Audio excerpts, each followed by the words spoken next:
सबसे पहले आपको बताता हूँ है स्क्वायर है बेटे रेक्टेंगल। बाद आएगा आपका ट्रायंगल। ठीक है, ये 3 चीज़ों के बेस पर क्वेश्चन है जो मैंने आपको भेजे हैं। आप देखो उनको सेक्शन सी, उसके बाद में अलजेब्रा सेक्शन डी। सबसे पहले आता है बेटे स्क्वायर। स्क्वायर की प्रॉपर्टी क्या होती है? स्क्वायर की प्रॉपर्टी क्या होती है? All the sides are equal. Rectangle में अपोजिट साइड्स आर इक्वल। ठीक है, यहाँ पर जितनी भी साइड्स हैं हमारी इक्वल है। रेक्टेंगल में अपोजिट साइड्स आर इक्वल। ठीक है, कोई इतना बड़ा फंडा नहीं है, कोई इतना बड़ा हवा नहीं है। ठीक है, बहुत सिंपल आपको याद रखना है कि स्क्वायर और रेक्टेंगल दोनों में क्या डिफरेंस है। बेटे दूसरा, यहाँ पर ये डायगोनल हो गया, ये डायगोनल 90 डिग्री का डायगोनल ये हो गया 90 डिग्री का। ये डी ले लो, ये डी अगर डायगोनल निकालने के लिए भी आ जाए तो इसको पाइथागोरियन थ्योरम में कर देना। ठीक है, सबसे पहले तो मैं आपको बताता हूँ कि पेरीमीटर मतलब क्या होता है।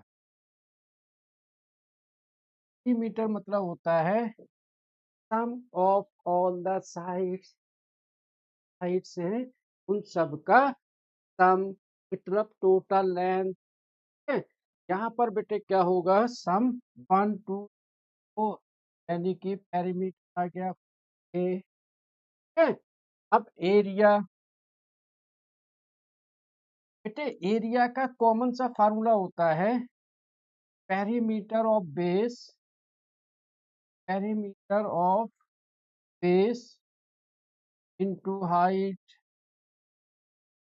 मतलब बेस, बेस इनटू हाइट ऐसे भी कह सकते हो आप, बेस इनटू हाइट। तो बेटे इसका स्क्वायर का एरिया होगा, बेस क्या है ए, हाइट भी क्या है ए, यानी कि हो गया ए स्क्वायर। ये हो गया हमारा एरिया ऑफ द स्क्वायर। ठीक है, नेक्स्ट है मेरे प्यारे प्यारे बच्चों रेक्टेंगल। ठीक है, तो रेक्टेंगल का जो पेरीमीटर होगा वो होगा लेंथ एंड ब्रेथ, ये सबका सम। यहाँ पर बेटे 2 लेंथ है और 2 ब्रेथ हैं अपोजिट।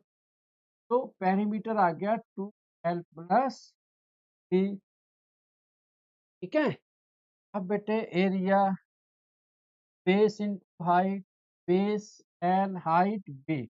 अब बेटे ये फार्मूले तो हमको याद होते हैं, सबको ही याद होते हैं, सबको पता होता है कि क्या है, लेकिन इनका यूज कैसे करते हैं, इनका प्रैक्टिकल हम कैसे करते हैं, वो हमको कंफ्यूज कर देता है बच्चों को।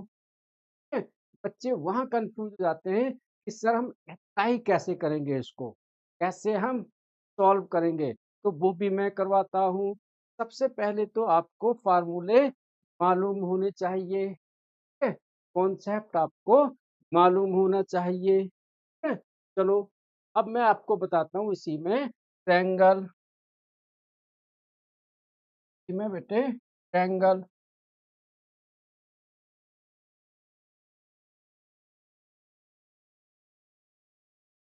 ट्रायंगल में क्या है बेटे, ए बी सी। इसका पेरीमीटर होगा बेटे ए प्लस बी प्लस सी। जितनी भी साइड्स होती हैं उनका सम। अब यहाँ आपको एक चीज है कि आइसोसेलेस ट्रायंगल और इक्विलेटरल ट्रायंगल ये क्या होता है। ठीक है, बेटे इक्विलेटरल ट्रायंगल मतलब all sides equal, all sides are equal. Equilateral triangle में हमारी सारी साइड्स इक्वल होती हैं। ये ऊपर वाला नोट कर लिया ना सब बच्चों ने? 1 मिनट तो मैं इसको अभी दे दूंगा आपको नोट करने के लिए। बेटे इक्विलेटर ट्रायंगल में सारी साइड्स इक्वल, तो इसका जो पेरीमीटर होगा ई इक्वल टू वो होगा 3a। ठीक है, आइसोसेलेस ट्रायंगल्स में दो साइड्स इक्वल होती है। ठीक है, और ट्रायंगल्स का जो एरिया होता है वो होता है बेटे half B into H, B for base into height.